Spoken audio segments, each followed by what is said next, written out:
Convido os irmãos a abrirem suas Bíblias lá em Atos. Atos, capítulo 2, a partir do versículo 42. Amém? Diz assim: E perseveravam na doutrina dos apóstolos e na comunhão e no partir do pão e nas orações. E em toda a alma havia temor, e muitas maravilhas e sinais se faziam pelos apóstolos. E todos os que criam estavam juntos e tinham tudo em comum. E vendiam as suas propriedades e bens e repartiam com todos, segundo cada um havia necessidade.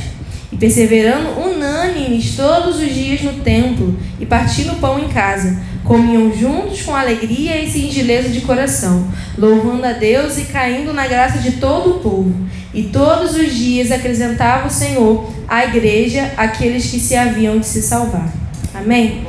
Jesus, nesse momento, Senhor, te pedimos que o Senhor venha falar, Senhor, aos nossos corações, Pai, que o Senhor venha, através de mim, Senhor, falar aquilo que o Senhor quer falar a cada um aqui, Senhor, que seja uma palavra que venha cair em solos férteis, Senhor, seja uma semente que venha cair em solos férteis, Pai, em nome do Senhor Jesus, que o Senhor venha verdadeiramente, Senhor, falar conosco nessa noite, Senhor, que algo mude dentro de nós nessa noite, Pai, em nome do Senhor Jesus. Amém. Podem se sentar. Então, irmãos, nesse texto a gente encontra um retrato bem vibrante de como que os cristãos, os primeiros cristãos lá na igreja primitiva, viviam na comunidade de fé. O que é apresentado para a gente nesse texto é uma igreja que é profundamente marcada pela devoção a Deus e também ao próximo. Um exemplo claro que significa o que significa ser um corpo de Cristo, verdadeiramente.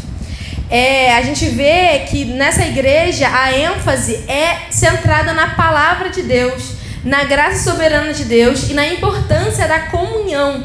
E a gente encontra essas raízes bem profundas nesse texto. Porque esse resumo da igreja primitiva é um dos poucos lugares onde Lucas, o autor de Atos, nos conta o que acontece depois que as pessoas se convertem. E enfatiza elementos chaves, da vida da igreja. Eles regularmente se reúnem no pátio do templo, porque é onde poderia convidar mais pessoas. Eles oram, eles ensinam, eles partem o pão juntos, eles apoiam os necessitados entre eles e entre outras coisas. Mas o que mais me chama a atenção é no início do texto que falam e perseveravam, ou seja, todos se dedicavam, está no imperfeito, o que significa, o que indica uma ação contínua e persistente. Todos permaneceram firmes. É uma ação contínua de permanecer. Ele usa esse contexto com muita frequência. Ele registra em detalhes as áreas em que esses crentes manifestavam a sua fidelidade firme e persistente em Deus. Então, nessa noite, eu queria compartilhar com os irmãos um pouquinho sobre algo muito básico na nossa fé, mas que precisa sempre ser relembrado, porque a gente está sempre falhando nisso. Eu estou sempre falhando nisso. A gente precisa melhorar. A gente precisa, como igreja, ser uma igreja saudável e cheia do Espírito Santo. E o que a gente poderia usar de melhor se não a igreja primitiva? Lá com os apóstolos. Como é o melhor ponto de referência que a gente tem. É a época dos apóstolos. Então, aqui a gente vê alguns pontos principais nesse texto. A primeira coisa, o primeiro ponto que eu separei é que a igreja de Cristo, ela é comprometida com a fidelidade à palavra de Deus. A igreja apostólica, ela era uma igreja que aprendia. O Espírito Santo, ele está sempre nos levando a nos submeter à palavra de Deus. Eu não sei vocês, mas toda vez que eu leio a Bíblia, eu percebo 1000 coisas que eu deveria fazer e não faço. Eu olho lá e falo, meu Deus do céu, isso aqui também sou ruim, isso aqui também sou ruim, isso aqui também. Eu vi até um meme no Instagram que fala assim, eu quando estou lendo Provérbios e começo a me identificar com um tal de tolo. Que eu todinha ali, o tolo. O tolo fala demais, o tolo isso, o tolo aquilo. E a gente vai aprendendo.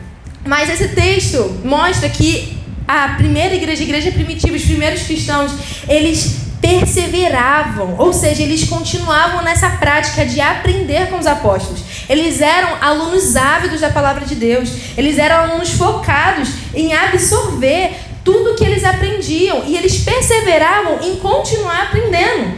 Então, quando a gente olha para a história da igreja, da igreja ela é repleta de heresias, ela é repleta de falsos ensinos, ela é repleta de falsos profetas. E isso é desde lá de trás, os apóstolos já combatiam isso nas cartas.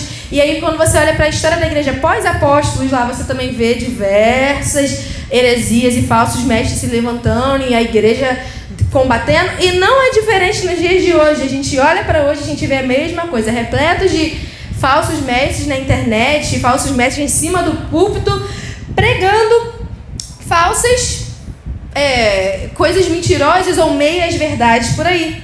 E as redes sociais facilitam muito. Hoje em dia basta ter um celular. Antigamente você tinha que criar um nome, né? Você tinha que criar o seu nome ali para poder falar besteira à vontade. Hoje em dia é muito fácil. Você pega o celular ali e doido da visualização para você. Mas como que a gente vai identificar essas mentiras ou essas meias verdades se a gente não conhece a verdade? Se a gente não se dedica em aprender mais do Senhor. A gente tem a Bíblia. Pode preparar o vídeo, por favor. A gente tem a Bíblia, que é simplesmente o livro que Deus deixou pra gente ler e conhecer dele. Ele deixou esse livro assim e falou: vocês leram isso aqui, vocês vão me conhecer mais. A forma de me conhecer é através... Não existe fórmula mágica, não existe nenhuma outra forma. A forma é essa, é a Bíblia, a palavra de Deus. Letrinhas aí para vocês lerem e interpretarem. E a gente não faz o básico. E esses dias eu estava vendo Reels, para variar, e eu vi um que eu fiquei assim, meu Deus. E eu até trouxe esse Reels. Se puder até desligar a luz aqui, para poder ver. Ele é de um humorista, ele não é cristão, ele é ateu. E ele, durante o stand-up dele, ele faz um comentário, faz parte do stand-up dele. Esse comentário que ele faz. Gente, presta um pouquinho de atenção nisso que ele vai falar. Pode botar aí. A pergunta era muito simples. Tu acredita em quem? Deus. E quem? Jesus. Quanto? Tudo. Tudo o quê? Tudo. Amo mais do que a mim mesmo, mais do que a minha vida. Tudo que eu faço, tudo que eu deixo de fazer é por causa desse homem que veio, viveu e morreu por nós. E existe um livro oficial que conta toda a sua história, todos os ensinamentos que eu devo usar para guiar a minha vida, e não só a minha vida, a minha pós-vida. E esse livro que representa tudo para tu. Tu já leu? Não li, não. Não, peraí que eu fiquei confuso. Não é tudo, tudo. E tu leu? Não deu para mim, não. Mas o que foi que houve? Grande. Tu já viu o tamanho, irmão? Esse enorme. Não deu. Não cantou chorar difícil. Às vezes eu vou domingo num lugar que tem um cara que lê só o filé mignon da gente. Só o creme da creme.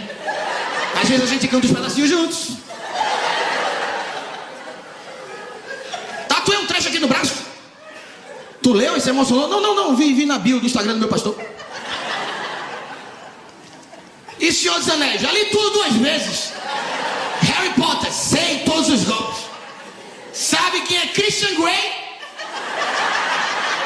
Mas não tem a menor ideia quem é Caim. E aí a culpa é do comediante que tá fazendo piada. As pessoas saem desse show e começam a ler a Bíblia. Juro pra tu, me mandam fotos. Tô lendo, viu? Gente, isso é assim... É a gente rir, mas ao mesmo tempo é triste. Porque talvez se eu fosse, ou qualquer um aqui fosse numa mega igreja e a gente perguntasse: quantos aqui já leram a Bíblia toda? Eu acho que bobear se 1% levantasse a mão, é muito. Mas todo mundo diz que serve a Deus, que ama a Deus, mas nunca leu o livro todo do tal Deus que ele diz amar, que ele diz servir. E eu não tô falando isso pra gente trazer um peso ou algo do tipo. Até porque eu sei que a gente não lê a Bíblia toda em um mês. Mas isso é uma questão que aí entra no versículo. Perseveraram na doutrina dos apóstolos. É a perseverança. Eu sei que não é fácil ler um livro que tem 66 livros dentro, é muito grande. Mas é questão de perseverança. A gente tem um plano de leitura aí de 1 ano. E aí a gente às vezes precisa ver um vídeo de um humorista ateu evangelizando a gente que é crente. E fazendo graça com a nossa cara. Em outros vídeos ele fala: eu conheço mais da Bíblia que muito crente. Pode vir conversar comigo que eu sei. Já dei esculacho em muito crente. Olha isso. Um ateu vir ensinar pra gente como que a gente tem que ser crente. Isso é uma vergonha, assim, pra gente. Isso é uma vergonha pra gente. E, de certo modo, não. Claramente, a gente está sendo motivo de chacota. Tudo bem que bobear, o Senhor é tão bom, que bobear, Deus, como Ele falou, deve despertar muita gente através do escárnio dele. De fato, Deus é soberano para fazer. Deus usou uma mula, não vai usar ateu? Quem é ateu na fila do pão? Mas a verdade é uma só. Isso precisa nos confrontar, e não só nos confrontar, mas nos fazer tomar uma atitude em relação a isso. Porque a igreja cheia do Espírito Santo, ela não se contenta só com um domingo para aprender algo, mas ela é esforçada. A gente tem muita facilidade hoje. Para quem não gosta de ler, tem gente que não consegue pegar um livro na mão. E tudo bem. Mas hoje em dia a gente tem a facilidade. Não gosta de ler, tem no aplicativo da Bíblia, você bota lá o negocinho para ouvir e começa a citar a Bíblia. Não gosta da narração do cara do aplicativo de Bíblia, tem no YouTube o Cid Moreira, tem no YouTube um monte de gente narrando a Bíblia, que a gente pode ouvir.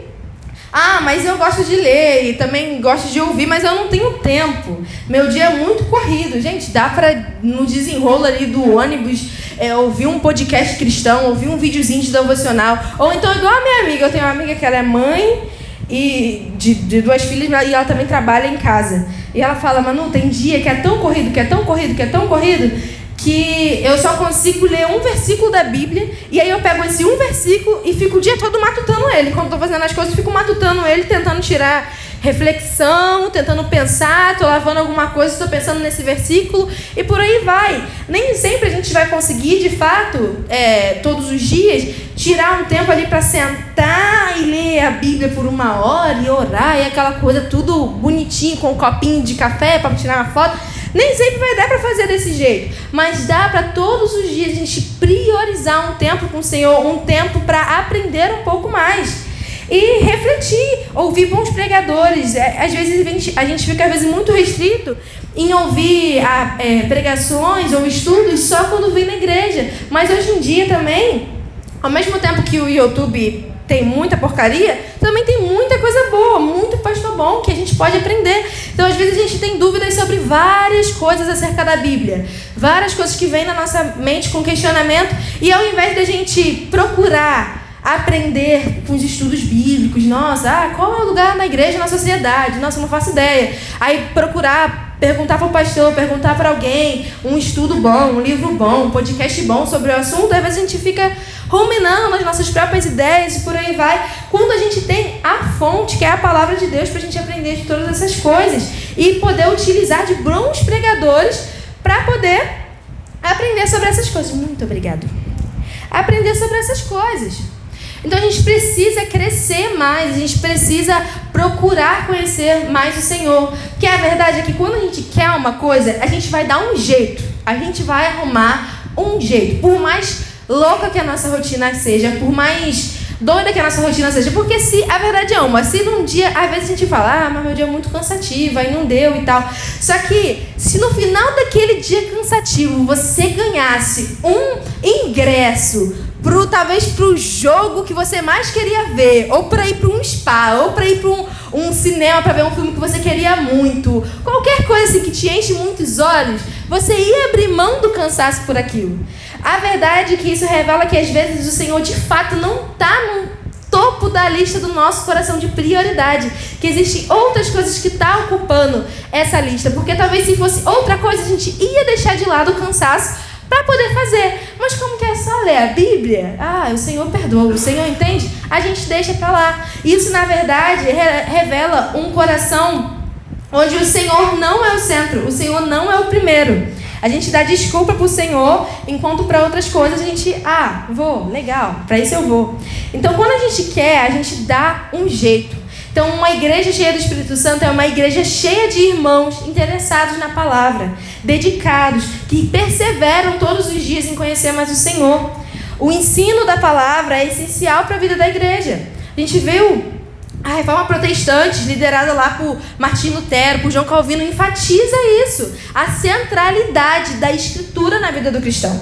Na mesma linha, vem o ensino como algo vital para o crescimento espiritual da comunidade cristã. Não tem como a gente crescer sem a Bíblia. Não tem como crescer sem o estudo. A ênfase na doutrina saudável é uma maneira de preservar a unidade e a pureza na fé. É desse jeito, exatamente como a gente vê lá na igreja primitiva. Em nossa própria vida, nós somos chamados a ser como esses cristãos primitivos, que buscavam entender mais profundamente as Escrituras, aplicando em todas as áreas da sua vida. Quando eu estou fazendo pedagogia, aí lá eu preciso saber sobre alguma matéria, aí eles vão me puxar, eu estava conversando até com o Davi sobre isso, eu preciso puxar um filósofo. E aí, antes deles começarem a falar o que o filósofo está falando, eles querem me puxar a vida toda do filósofo para eu entender quem o filósofo é, em que época que ele estava, o que aconteceu, para depois eles chegarem até onde o que o filósofo está falando e como aplicar para agora, para a pedagogia hoje. E aí, acontece o quê? Às vezes a gente pega a Bíblia e lê assim, e só lê. Só que a Bíblia, a palavra de Deus, ela é óbvio, tem muitos ensinamentos ali que você tira as claras, tá ali, né? Amar o seu próximo, você sabe que você tem que amar o seu próximo. Só que a Bíblia, ela precisa ser interpretada de acordo com, com os filósofos, a gente tem que estudar tudo ao redor para poder entender o que realmente está querendo dizer, quanto mais que a Bíblia também, que é 2000 anos atrás que foi escrita. Então a gente precisa estudar, se deleitar daquilo, ver o contexto, para quem estava falando, como eu aplico nos dias de hoje. Eu nem sempre todos os textos eu posso ler assim e bum. Por exemplo, mulher usar véu. Eu não posso pegar aquele texto de mulher usar véu, aplicar para os dias de hoje, pronto. Agora todas as mulheres aqui têm que usar véu. Por quê? Porque foi escrito numa época, para uma sociedade, para um público específico, tem um contexto por trás, e por aí vai. E a partir disso, de todo esse pano de fundo, a gente traz a interpretação. Então a Bíblia é da mesma forma.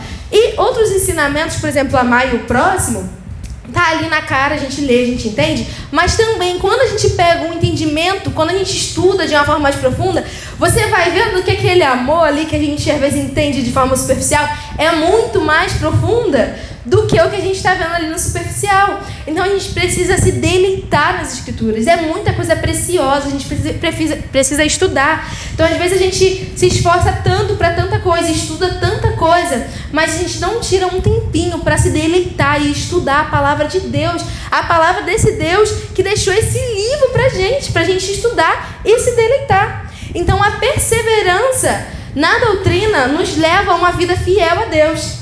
E a partir dessa fidelidade brota a verdadeira comunhão.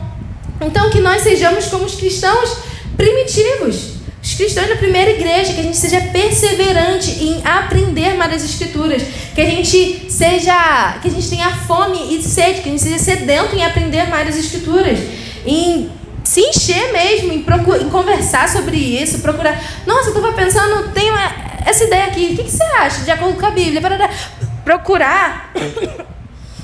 Procurar conversas saudáveis sobre a palavra de Deus, isso é muito importante.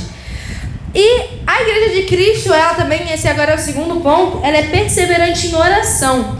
Tá fugindo a ordem ali, mas é porque eu quero falar um pouquinho mais sobre comunhão. Eu acho que nesse caso a ordem não vai afetar o resultado. Calma aí. Então a Igreja de Cristo, ela é perseverante em oração. A igreja cheia do Espírito Santo, ela ora com fervor e com constância. A igreja de Jerusalém, ela não possuía só uma boa teologia, ela não era só alunos ávidos em aprender sobre a Bíblia, alunos dedicados, mas ela efetivamente orava. Ela dependia mais de Deus do que dos seus próprios recursos. Na Atos 1,14 diz assim: todos unânimes perseveravam em oração. A oração é um dos aspectos mais fundamentais da vida cristã. É uma prática que nos conecta diretamente com Deus e que se torna um meio pelo qual a gente expressa a nossa total dependência dele. Então a oração, ela não é só um ato de devoção individual, mas ela também é um meio pela qual a graça de Deus é experimentada e transmitida ao crente. Ela é uma expressão de fé, de dependência em Deus, onde os cristãos reconhecem sua total incapacidade de viver conforme os mandamentos de Deus sem a ajuda dele. Então, com a oração a gente aprende algumas coisas. A comunhão com Deus é uma delas. A oração é a forma mais íntima de se comunicar com Deus. ela é uma oportunidade para que o crente se chegue ao Senhor, expondo suas alegrias, suas preocupações, suas súplicas, ações de graças. A oração não é uma lista de pedidos, mas é um momento de reflexão sobre quem Deus é, sobre o que Deus já fez e sobre o que Deus está fazendo na sua vida. Ela também é uma forma de mostrar a nossa submissão à vontade de Deus. A oração é um meio pelo qual a gente aprende a submeter os nossos desejos à vontade de Deus. Lá em Mateus 6, a gente conhece a oração do Pai Nosso. Jesus nos ensina a orar: venha o teu reino, seja feita a tua vontade, assim na terra como nos céus. A oração, então, ela não é sobre buscar a nossa própria satisfação, os nossos próprios desejos, mas é a gente se submeter à vontade soberana de Deus, confiando que Ele sabe o que é melhor para nós. Porque quando a gente olha para trás, para pensar aí, se Deus tivesse atendido todos os pedidos que você tinha feito, onde você estaria hoje se o Senhor tivesse ouvido as suas orações, todas as orações que você fez? Gente, eu não sei onde estaria. Porque a verdade é que nosso coração é muito enganoso. A gente é muito o tolinho de Provérbios. A gente pede coisas tolas o tempo todo. E o Senhor sabe aquilo que o que vai ser ou não melhor para nós. Às vezes aquilo que a gente pensa que é bom pra gente não é bom pra gente. E Ele sabe disso. Então, na oração a gente expressa essa total dependência do Senhor. Essa total dependência a Ele. A gente também expressa ações de graça. A oração ela deve ser esse espaço pra gente expressar a gratidão a Deus, tanto pelas bênçãos visíveis quanto as invisíveis. Lá em 1 Tessalonicenses 5,18 diz: em tudo dai graça, porque esta é a vontade de Deus em Cristo Jesus para convosco. Então, a oração também é um meio de reconhecer as coisas boas que vêm de Deus. E até algumas coisas ruins também, porque existem coisas que vêm para nos ensinar alguma coisa, que Ele permite para nos ensinar algumas coisas. E é em tudo da graça, não é só quando tudo vai bem, é em tudo da graça. Então, algo que a gente precisa aprender, eu preciso urgentemente aprender, é em tudo. É no dia bom, é no dia mal, é quando tá tudo dando errado, é quando você tá lá embaixo com tudo dando errado. Amém, Senhor. Obrigado. E é difícil falar obrigado quando tá tudo dando errado. Porque a gente não quer falar obrigado. Mas a gente precisa parar pra pensar na situação da igreja primitiva. Sendo perseguida, mas com alegria, dando todo esse exemplo aí pra gente. Sendo perseguida, passando por várias coisas. Mas era uma igreja exemplar. Era uma igreja cheia de alegria. Paulo e Silas na prisão louvavam a Deus e estando preso, passando por tudo aquilo.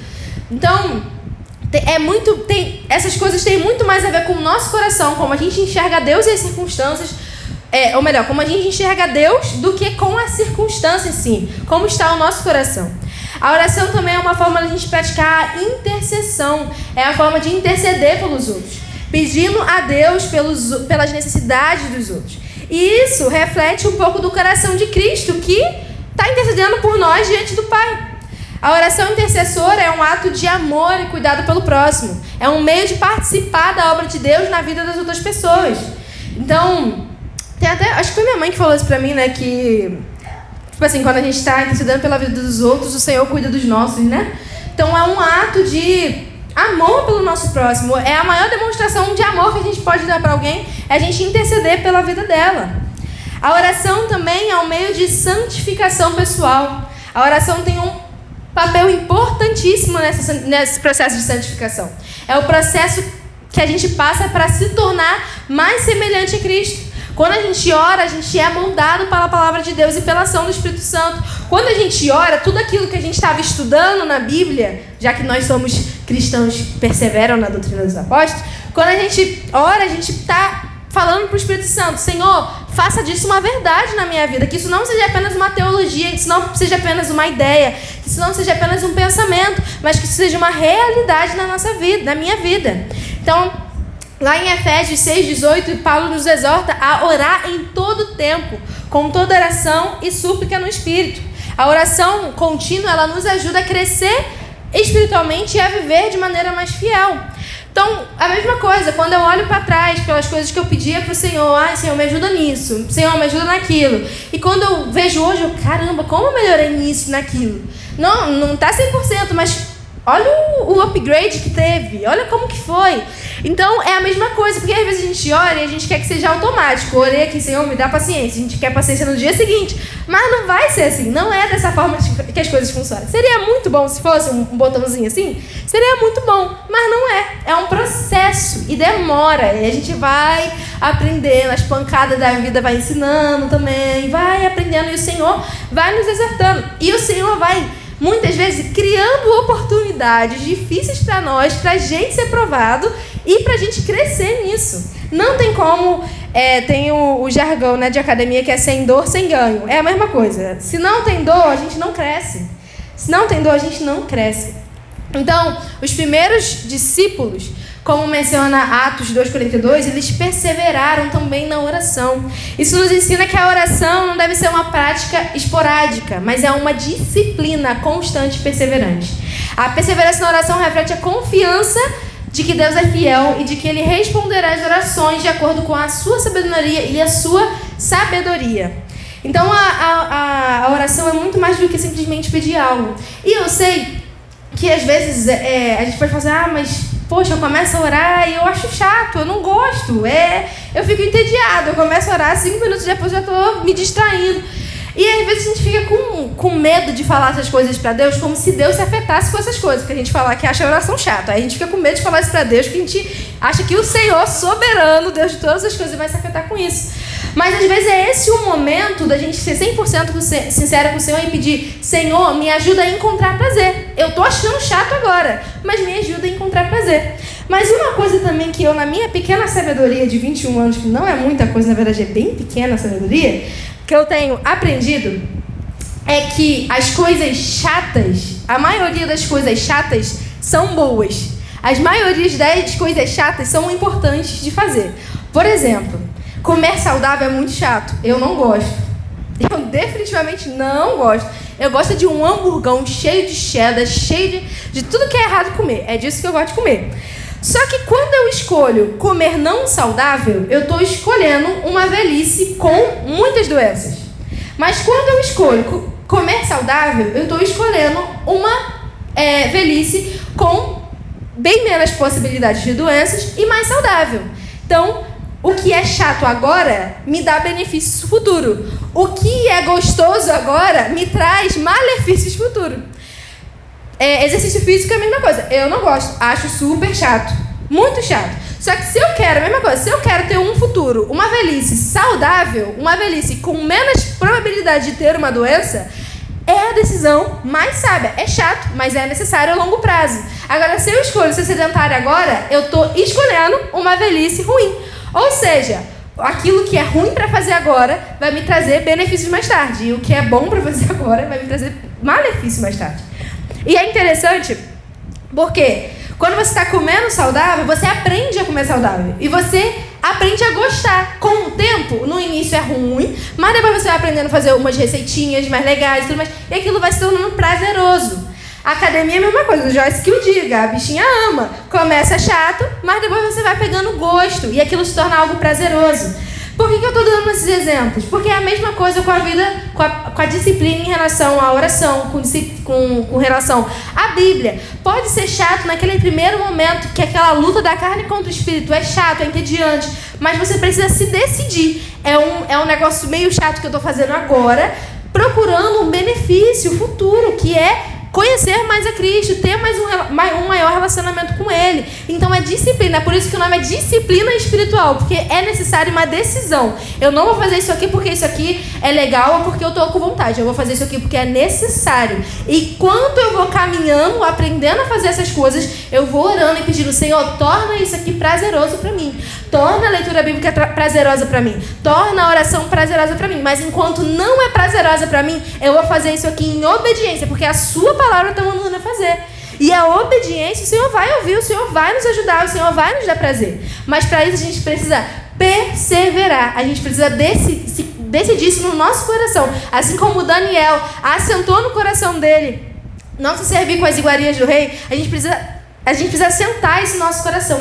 Eu vou ler a Bíblia todos os dias, tá? Agora, não adianta mais. Eu não abro mão disso. Eu posso abrir mão de tudo, até de tomar banho. Mas de ler a Bíblia eu não vou. Se eu tiver que usar os 5 minutos de tomar banho para ler a Bíblia, eu vou usar isso. Para orar 5 minutos, eu vou. O que falta hoje em dia, o que falta em nós é essa decisão. Às vezes é ser meio doido em relação às coisas de Deus. É de ser meio maluquinho mesmo, das pessoas até olhar, meu Deus do céu, não bate muito bem as ideias. Porque eu estava pensando há um tempo atrás, eu estava lendo um livro e estava lendo várias experiências lá do moço com o Senhor. E eu falei, caramba, eu queria ter essas experiências. E aí eu fiquei refletindo, eu fiquei pensando, como que eu quero ter uma experiência igual a dele se eu faço tudo igual a todo mundo? Se eu não faço mais loucura igual a dele? Como que a gente quer ter um resultado diferente se a gente faz tudo igual? A conta não bate.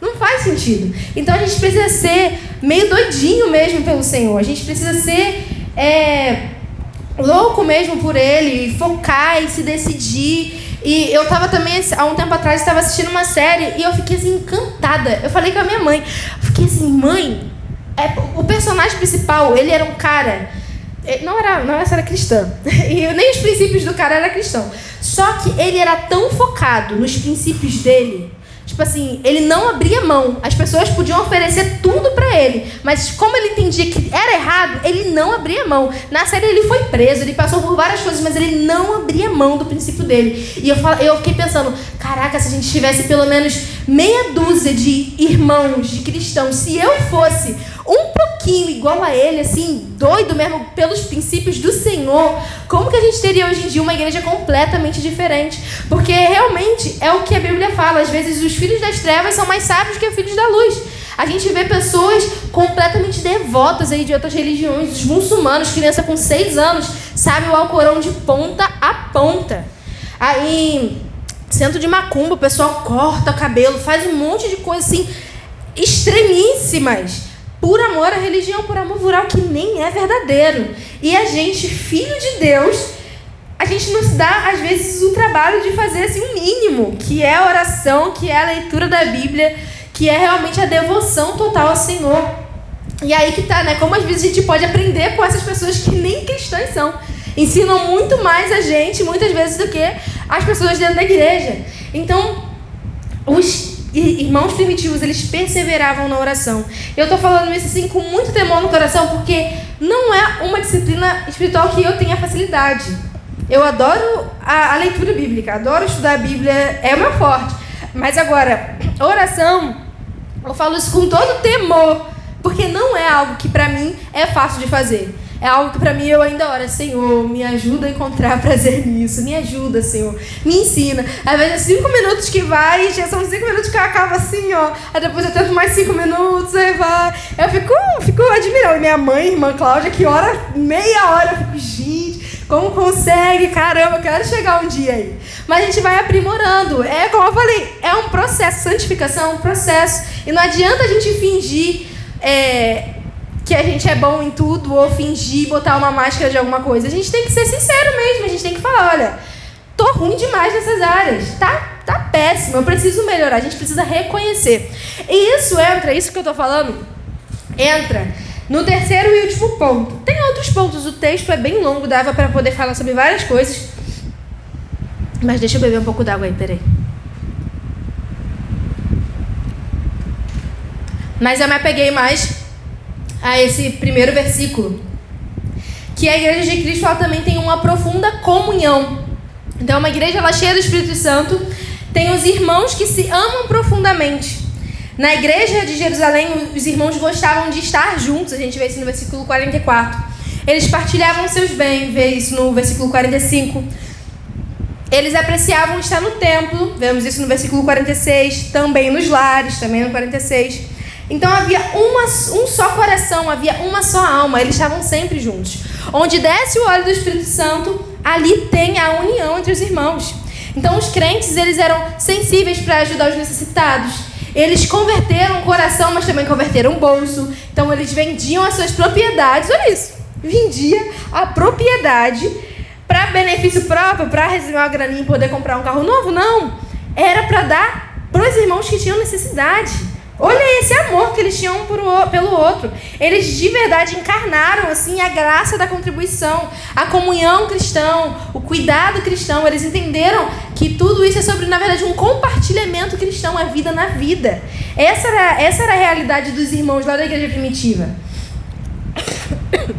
Esse era um cuidado mútuo que reflete uma visão de corpo de Cristo em ação, onde todos se ajudam mutuamente como membros de uma família de verdade. É por isso que a gente se chama de irmão. Não é só um slogan, meu irmão. Não é só uma gíria ou algo, uma gíria crente ou algo do tipo. É irmão. O Senhor faz essa associação justamente por isso. É um só corpo, porque a gente faz parte do mesmo corpo. Quando um é afetado, o outro também é. É igual a existência do dedo midinho. Às vezes a gente nem lembra que ele existe, mas quando a gente dá uma pancada na quina da parede, dói tudo. Você sente na alma, dói tudo. Então, quando um membro tá mal, todos os membros ficam mal junto com ele. É isso que é ser família na Igreja de Cristo. Então, o amor fraternal é um reflexo do amor de Cristo, que une os cristãos em uma solidariedade que é radical e sacrificial. Uma curiosidade muito interessante também sobre a vida cotidiana dos irmãos da igreja primitiva é a prática da hospitalidade, que era uma virtude central lá do cristianismo no primeiro século. Não apenas os membros da igreja se reuniam nas suas casas, compartilhavam refeições e tudo mais, mas também havia uma ênfase na hospitalidade para com os estrangeiros, com os necessitados. Hoje em dia isso pra gente é assim, zero, né? É difícil você ver alguém que vai abrir a porta da casa para um estrangeiro que não conhece, ou alguma coisa assim. Mas isso não era só uma prática cultural, era um reflexo do mandamento de Jesus de acolher os necessitados, os marginalizados. Às vezes não vai levar para dentro da casa, mas de alguma forma ajudar, de alguma forma mostrar essa hospitalidade. E a hospitalidade era uma forma concreta de viver o Evangelho. A vida cotidiana da igreja primitiva, como a gente vê em Atos, era caracterizada por esse profundo senso de comunhão entre os irmãos, de amor fraternal, de um compromisso com o bem-estar dos outros. Então, eles frequentavam as próprias casas, eles conheciam os problemas uns dos outros. Não era... Eu vejo muito isso, vem de talvez da geração passada, eu não sei, perdão aí, geração passada.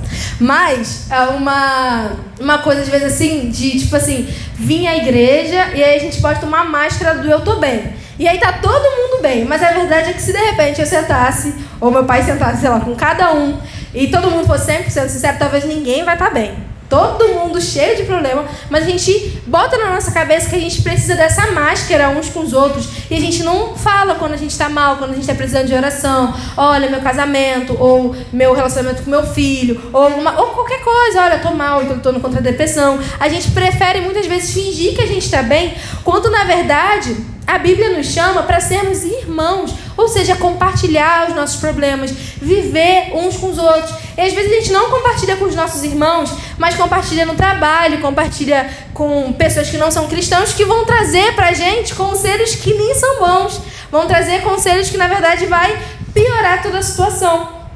Quando na verdade a gente tem a oportunidade de viver esse senso de união, como os irmãos da igreja primitiva viveram, de vida na vida, de poder contar. E eu não acredito que era perfeito, não.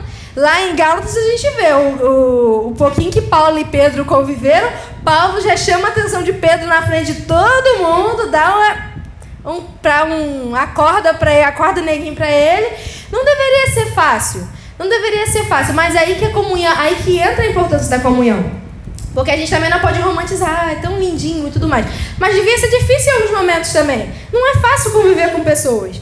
Mas aí que tá, a comunhão também serve, é ferro afiando ferro. Aí você vai aprender a perdoar, porque o irmão vai errar com você, porque ele é humano. Você vai aprender a pedir perdão, você vai aprender a respirar, a deixar algumas coisas pra lá, mas também a se impor de vez em quando, e por aí vai. Como que a gente aprende isso? Na comunhão. E se for na comunhão dos santos, melhor ainda, porque a gente tem a Bíblia a nosso favor, que é aquilo que vai nos ajudar, que vai nos ensinar a ter de fato esse amor fraternal, esse amor profundo entre irmãos. Então, era essa radical e profunda comunhão dos irmãos da igreja primitiva, era marcada pela partilha, pelo amor incondicional, pela alegria simples. É um exemplo pra gente hoje em dia. A gente vive numa sociedade que é completamente egoísta, é completamente individualista. Então a gente chegar e falar sobre comunhão, sobre viver juntos, sobre compartilhar dores, sobre viver de forma aberta uns com os outros, é muito difícil, não é fácil. E nem tô falando também que é pra gente ficar se abrindo com todo mundo, mas é ter pessoas dentro igreja que você vai confiar, ter irmãos queridos que você vai poder se abrir, é se abrir com alguém, é conversar com as pessoas. A gente não precisa fingir que é perfeito. Eu não preciso chegar aqui e fingir que eu sou expert da oração, porque eu estou falando de oração. Eu posso chegar aqui e falar, olha, estou falando, mas estou falando com temor. Eu ainda não aprendi 100%, ainda tenho dificuldade nisso. Me ajuda em oração, aliás, irmã Cláudia, minha mãe, a galera que é da oração aí, me ensine, me ajuda em oração para eu melhorar nisso. Então a gente pode ser vulnerável uns com os outros, a gente não precisa fingir ser perfeito na igreja, a gente não precisa, a gente é uma família, a gente é irmãos. Então, e é tão interessante porque o comportamento dos cristãos de igreja primitiva atraía as pessoas ao redor, porque eles viam algo genuíno, algo transformador na vida daquela comunidade. Eles estavam unidos não porque tinham um conjunto de crenças iguais, mas porque eles tinham um amor pelo outro que transcendia todas as barreiras sociais, culturais e econômicas. E eles estavam ali e isso era visível para qualquer um que se aproximasse. Qualquer um que se aproximasse da reunião deles, viam que ali existia amizade, que ali existia fraternidade, que ali existiam irmãos que se importavam com a vida um do outro, que oravam pela vida um do outro de verdade, que não viviam só por aparências, oi amiga, parará, parará, não, mas que de fato viviam o evangelho, amando o seu irmão e tendo como parte da sua própria família. Porque o significado de família, gente, família é isso. Quando a gente está chamando um irmão de irmão, está falando que ele faz parte da sua família de fé. Então é para você amar como se fosse uma família de sangue. Então a vida comunitária é um reflexo do amor de Cristo, que se entregou por nós. A verdadeira comunhão cristã, ela não é apenas teórica ou emocional, baseada num amor por sentimentos, mas ela é prática, ela é uma decisão. Ela se manifesta no cuidado real, nas ações concretas. Então, a gente precisa aprender mais um tema, mais um tópico de oração, porque o Senhor nos ajude a amar uns aos outros dessa forma. É muito mais profundo, tá vendo? Aí entra um pouco do que eu estava falando sobre a questão de, às vezes, o versículo tá ali, mas quando a gente se aprofunda no versículo, tem muito mais coisas a explorar. Então a gente pode aprender, lendo o básico, pode aprender muito, porque a palavra do Senhor é maravilhosa, glória a Deus por isso. Mas quando a gente se aprofunda, a gente consegue tirar coisas ainda mais profundas daquilo que Paulo, ou no caso Lucas, né, estava mostrando pra gente com isso. Então, é interessante também porque além da simples convivência, a comunhão descrita em Atos 2, ela vai revelar isso, esse profundo compartilhamento de vida. Então, todos, no versículo 44 e 45, todos os que criam estavam juntos e tinham tudo em comum, vendiam suas propriedades e bem e distribuíam a cada um conforme a necessidade. Então, eles não viviam de forma individualista, eles viviam juntos, eles se preocupavam uns com os outros. Amém? E a gente também tem ali o partir do pão mencionado em Atos 2:42, que também é um aspecto muito importante da vida cotidiana da igreja primitiva. A refeição compartilhada ali, ela pode se referir tanto a refeições comuns, quanto também a celebração da ceia do Senhor, que é muito importante. Para os primeiros cristãos, a ceia do Senhor ela não era só um rito litúrgico, mas era uma prática que unia os crentes em torno do sacrifício de Cristo. Quando eles partiam pão juntos, eles lembravam da morte e da ressurreição de Cristo, celebrando a união que tinham com Ele, primeiramente, e entre si. Então isso era muito importante. Eles não abriam mão de participar da ceia do Senhor. E logo nos primeiros séculos, eles já pegam ali no livro de Atos e em outras cartas também, a gente já vê eles utilizando do domingo. Eles já pegam um domingo como o dia do Senhor para poder se reunir. E é o dia, que precisa ser, assim como era para eles, por ser o dia da ressurreição do Senhor, né? Que precisa ser a prioridade da nossa semana. O domingo é o dia do Senhor. Então que a gente venha priorizar isso nos nossos dias, assim como esses irmãos também priorizavam. Para adorar o Senhor junto com os nossos irmãos, para ter essa comunhão com Deus e com os nossos irmãos. Porque não existe isso de congregar sozinho. Você precisa de uma comunidade de fé, você precisa dos seus irmãos. A gente precisa resgatar o senso de família nas nossas igrejas. A gente precisa resgatar esse amor profundo, esse amor fraternal, que a palavra nos ensina a ter uns para os outros. E para fazer isso, a gente precisa congregar. A gente não vai conseguir só entre a nossa família, a gente não vai conseguir sozinho. Isso é impossível. Concluindo, a gente parando para pensar sobre tudo isso, Cristo ele nos chama todos os dias para ser mais parecidos com Ele. E não tem mistério, a gente não precisa de uma nova revelação, a gente não precisa inventar a roda, a gente não precisa querer descobrir algo que ninguém descobriu antes, a gente só precisa seguir o que a palavra manda. É a receitinha básica, é o beabá, não tem mistério. É Bíblia, oração, comunhão, partir o pão, é o básico, jejum também, que não fala no texto, mas também é importante. E uma coisa que eu estava pensando é, ninguém se desvia lendo a Bíblia todo dia, orando todo dia e tendo comunhão com seus irmãos. Todos os dias. O problema sempre começa quando a gente negligencia uma dessas coisas. E a gente precisa lembrar que o desvio e o afastamento... Como que é o nome da apostasia, né? Que a apostasia, que é esse desvio da fé, ela não vem do dia para a noite. Não vem de um dia para o outro. Do nada, passa o dia, não quero mais ser cristão. Não é assim que funciona. Ela começa aos poucos. Ela vem com pequenas negligências que a gente vai... coisas que a gente vai negligenciando. São com pequenas brechinhas que a gente vai dando. E pode ser que eu, ou talvez você aqui, esteja num processo de esfriamento de fé já faz anos. E aí vai empurrando com a barriga, até que sim, pinga a última gota. E aí você toma a decisão de sair. Mas não começou na decisão, começou lá atrás. Nas coisas que a gente foi negligenciando, na oração que a gente negligenciou, na leitura da palavra que a gente negligenciou, na comunhão dos irmãos que a gente negligenciou. Porque uma coisa é fato, quando a gente está no meio dos irmãos, é muito mais fácil de reacender a chama do que quando a gente está distante. Então, se a gente já está ruim e a gente decide se afastar, aí a gente está pedindo para piorar. Aí a gente está dando o checkmate. Você está dando sua própria sentença. Você está se sentenciando. Mas agora, se você sabe que você está ruim, mas eu vou mesmo assim. Eu vou colocar no meu coração. Não vou deixar de ir. Eu vou pedir ajuda. Eu vou frequentar a casa de quem é mais crente que eu.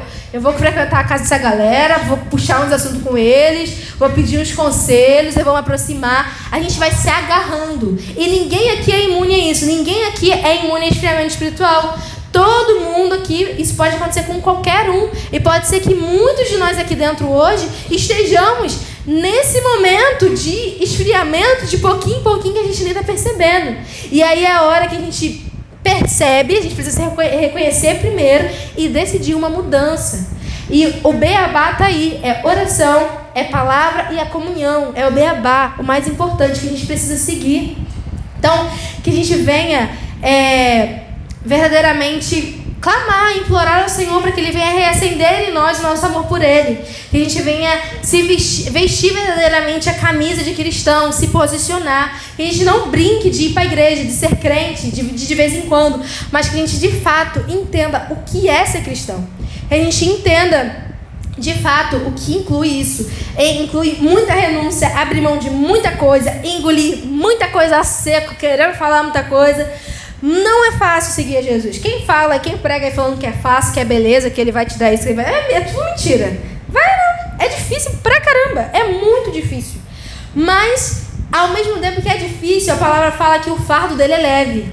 Então, é difícil para nossa carne, mas à medida que a gente vai se enchendo do Espírito Santo, Ele vai nos ajudando e vai ficando menos... Não vou falar que vai ficar mais fácil, não. Vai ficando menos difícil. A gente vai aprendendo a lidar com as coisas. Eu acho que esse é o ponto. A gente vai aprendendo a lidar com as coisas. E a gente entende também que a vida vai ser difícil de qualquer forma. Com Jesus, assim, Jesus são dificuldades. É difícil de lidar com as pessoas, é difícil de lidar com nós mesmos, com as ansiedades, com as depressões, com os momentos ruins. É difícil para todo mundo, igualmente. Mas com Jesus a gente tem a garantia, a gente tem um alívio. A gente sabe que é garantido um futuro com Ele. E vale a pena passar por todas as dificuldades por Ele. Vale a pena ler a Bíblia sem querer. Vale a pena orar sem querer. Vale a pena comungar com os irmãos sem querer, ir para a igreja sem vontade, mas em obediência à palavra de Deus.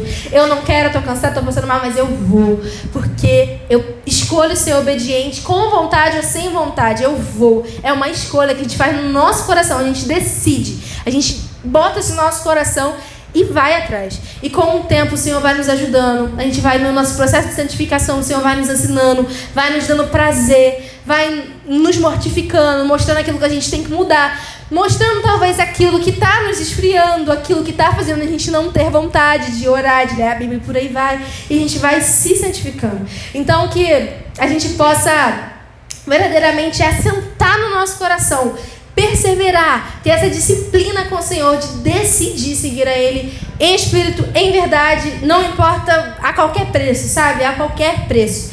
Então que Ele nos guie, que Ele nos fortaleça. A caminhada não é fácil, mas vale a pena. A gente tem um tesouro no final. Nosso tesouro é Cristo, amém?